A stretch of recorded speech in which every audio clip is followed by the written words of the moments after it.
Hello, I'm going to tell you some interesting facts about Pythagoras. 1.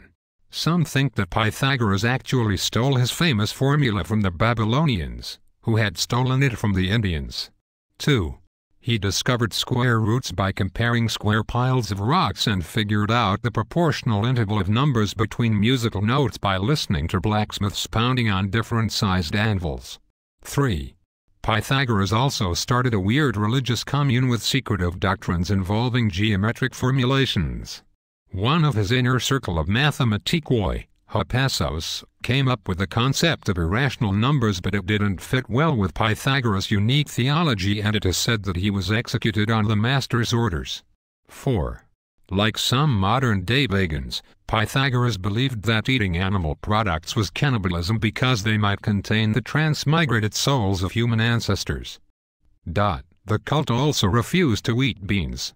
Some historians think it is because they believed that a man only had so much breathe in him and that any extracurricular passing of gases shortened the lifespan. Others think it was because the beans were considered sacred in some way, perhaps because they were thought of as reincarnated people, human beings, in other words.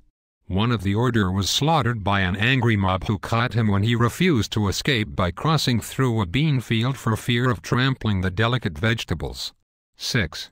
Pythagoras traveled far from his hometown of Samos and on one journey to Egypt was captured by the Persian army. He was taken as a prisoner to Babylon, where he became the guest of Darius the Great. Interestingly, he spent much of his time visiting with the resident scholars, the Magi, around the time that Daniel, of the Bible, was said to have been there. We'll never know if the two exchanged ideas and how much influence one had on the other. 7. His commune near Croton, Italy was eventually wiped out by a violent mob from the neighboring town after a political dispute. Pythagoras, however, was not present at the time and lived out his life in safety and peace. He died at the ripe old age of 90. 8. He believed that one's soul was going to be reincarnated. That is also what the Hindu religion tells us the truth. Pythagoras himself said that he had once before lived as a warrior in the Trojan War. 9.